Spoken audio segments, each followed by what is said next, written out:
Ayah bunda, sadar atau tidak, kita sering terpengaruh oleh hukum opini. Apa yang sedang ramai dibicarakan dan dikerjakan orang seolah menjadi hal yang boleh untuk dikerjakan. Apalagi bila itu adalah hal yang sering kita lihat, tonton, atau baca.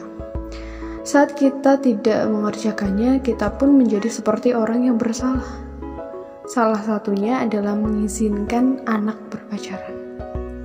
Ayah bunda bisa melihat, mendengar dan membaca bahwa di mana-mana banyak remaja yang melakukannya, entah dari izin orang tua mereka atau melakukannya tanpa izin orang tua mereka. Remaja yang kuliah hingga yang jelang balik sampai anak SD kelas 4 pun melakukannya. Lewat film, sinetron, bacaan, anak-anak kita pun ditanamkan pemahaman bahwa pacaran itu bagian dari hak asasi manusia. Tak ada yang berhak melarang seorang remaja untuk berpacaran, sehingga tidak heran anak kita yang beranjak remaja mungkin pernah bertanya, "Ayah bunda, kapan aku boleh mulai berpacaran?" Orang tua pun dibawa untuk memahami bahwa pacaran itu adalah fase dari perkembangan kepribadian seorang remaja.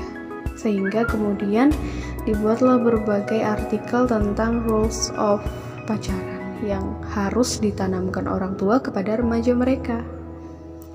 Sebagian orang tua ada yang begitu cuek menyaksikan anaknya berpacaran. Ini karena mereka sudah terbawa opini umum seperti yang saya ungkap di atas.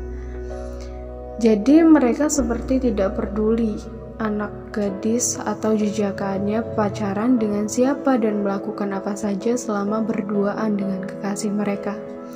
Sebagian lagi ada yang mengizinkan anaknya berpacaran dengan aturan-aturan tertentu.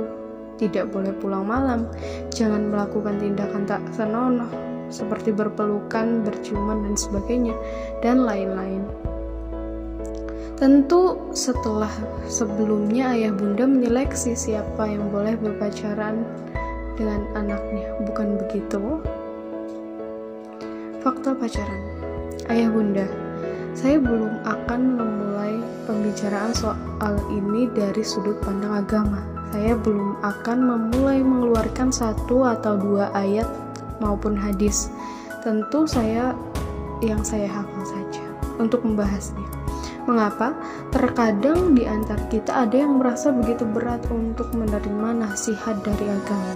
Kita takut dianggap fanatik, kaku, ekstrim, dan lain-lain.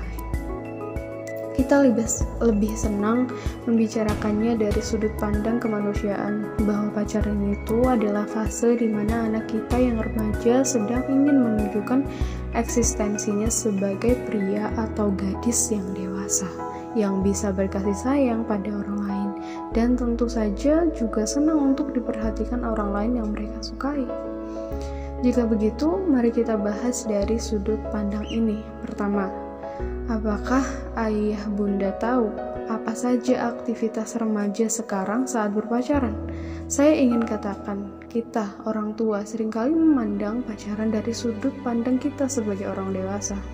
Kita lebih berhati-hati dan sudah belajar makna tanggung jawab. Kita melihat segala sesuatu nyaris seperti gelas yang mudah pecah akan kita perlakukan dengan hati-hati. Tapi bukan itu yang banyak dilakukan remaja kita hari ini. Bagi sebagian dari mereka, mencium pipi lawan jenis adalah hal yang jamak. Tidak mesti dengan pacar, dengan kawan pun bisa demikian. Begitu pula membonceng naik motor dengan posisi tubuh perempuan yang menempel pada punggung lelaki juga sudah dipandang biasa. Remaja kita dengan kenaifannya tidak sadar bahwa setiap sentuhan kulit dengan lawan jenis apabila dengan orang yang mereka cintai akan menimbulkan rangsangan pada sensor kelamin mereka. Akan muncul keinginan untuk lebih dekat dan intim lagi bersama pacar mereka. Sampai di sini, saya ingin bertanya,